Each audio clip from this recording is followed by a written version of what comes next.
Would you like to have been busier in the first two games, or as a goalkeeper, do you want to be involved a bit more? Because I'm not sure you've had a real serious save to make yet, have you? No, I haven't made a save yet, but that means the team in front of us and the other 10 players are doing the job. And like I say, as long as I'm communicating and staying in the game, my concentration is always going to be there, because you're playing these teams and you don't know if you're going to get work to do, but the lads in front of me are doing their job. Jordan, I'm not sure we've been able to see you since before the Tunisia game, when you were told you were officially, England's #1. Can you recall that moment and reminisce about that moment, and sort of where were you, and what did Gareth say to you, and what did you do immediately after?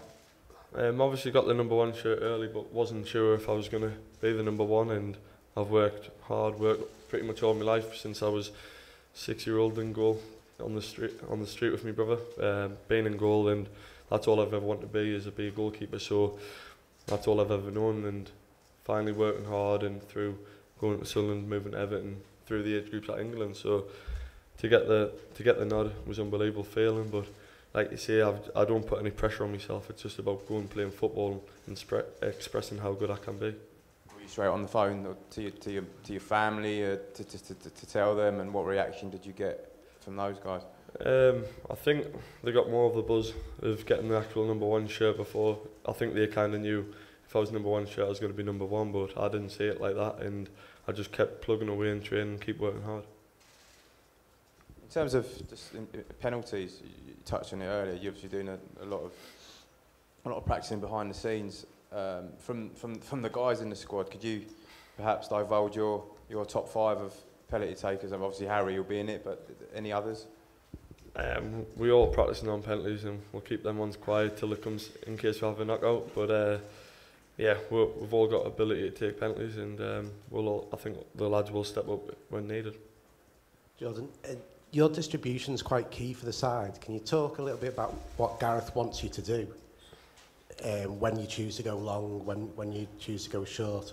Yeah, it's about managing the game for starters, and not taking too much risk. We know the qualities we've all got to play out from the back, but we don't want to be over risking things and getting people off the seats worrying. We want to play football, and that's what it's about, but sometimes if it's got to go long, it's got to go long. Don't know if it was the 3rd or 4th goal, I've decided to play it long the other night and got a free kick, then we've worked a free kick and scored from it. So sometimes, as long as you're playing that long pass upfield, and if it's about timing, and we can play out from the back, but we don't want to over risk it. And you're sort of, you said then that you'd been a goalkeeper since the age of 6, so your sort of skill with your feet, where does that sort of come from? Because it's a very modern facet of goalkeeping, really. Yeah, been at Sunderland since I was 7 or 8, and when I was a young lad at Sunderland, we would always join in the little training sessions, in the little possessions and everything. So I think it's come from then, really. Then when I was 13, 14, going on the field with my mates and just practicing kicking balls and end to end, really, and that's just kept plugging away and keep working hard at it. Jordan, there's a lot of euphoria at the moment. A lot of people looking ahead with positivity.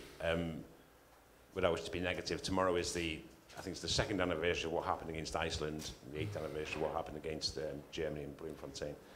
Do you think there is a need, and do maybe some of the senior players who went through what they did 2 years ago, to just keep a lid on it, but keep it in check? Everyone's saying at home now, all of a sudden, 2 years on from that, we're now talking about England can go all the way after 2 games. Do you think there's a need just to be a bit more, level-headed about it? Yeah, you're always going to have experiences in football and life as well, and you always take the bad experiences to become better. And like myself, I've had a couple of bad experiences playing football, but that's how you get better as a person, as a player, and as a group. And like you say, we're not looking too far ahead. We're looking game by game, and like you say, we're keeping the humble side of it and not getting carried away.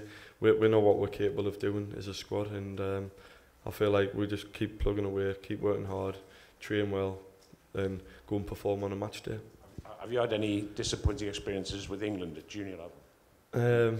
Last year we got knocked out in the semis against Germany, and obviously it wasn't nice to take because we battered them all game, and we should have won. But you take them experiences away and you learn from them, and that's what football's all about. Okay. Yep, that's fine. Before the tournament, Jordan, you were saluting sort of De Gea and Neuer as your top keepers in the world. Obviously, you saw De Gea's mistake in the first game. Does that just sort of emphasise, no matter how good you are as a goalie, mistakes can happen? And Yeah. Is that good for you to see a mistake like that? It keeps you on your game, sort of thing. Yeah, it's obviously never nice seeing another goalkeeper making their mistakes, but I think all goalkeepers, including myself, and well, I can only talk about what me, Jack, and Popey do day in day in training, and we work very hard to not make them mistakes, and we do about 600 saves a week in a training week, and just for that one save on a match day, and that's what the concentration levels are for, and that's why you've got to be in the game all times, and like you say, it's never nice to make them mistakes, but you learn from them. Okay. Take one more just here. Hi Jordan, just a bit off topic, seeing that Wayne Rooney's moved to DC United, it's supposed to be very close now. Just wondering about your reflections on working with Wayne this year, what sort of professional he's been, and sort of how you think he'll go out there in the States. Yeah, obviously, growing up watching Rooney as an England legend and as one of the top players in England in lifetime really, and it's obviously great to work with him and have the opportunity to work with him, and he's a great lad around the place and got unbelievable talent, and that's why he's top goal scorer for England. But if I don't know what's going on at club, I'm just focused really on getting as far as we can for the World Cup for England. Jordan, you talked about momentum there. Given the stakes are so high, if you do come out of the side for the game tomorrow against Belgium and then coming back in, how's that going to be for you? I'm always ready. I'm always ready to play when called upon, and look, that's why I train so hard. Is to be when I'm ready to play, I'm ready, and if it's not me, whoever it is, I'll be supporting them. But the manager's never made a decision yet, so we'll just keep working hard till he makes it. Okay, thanks everyone. Thank you. Cheers. Cheers.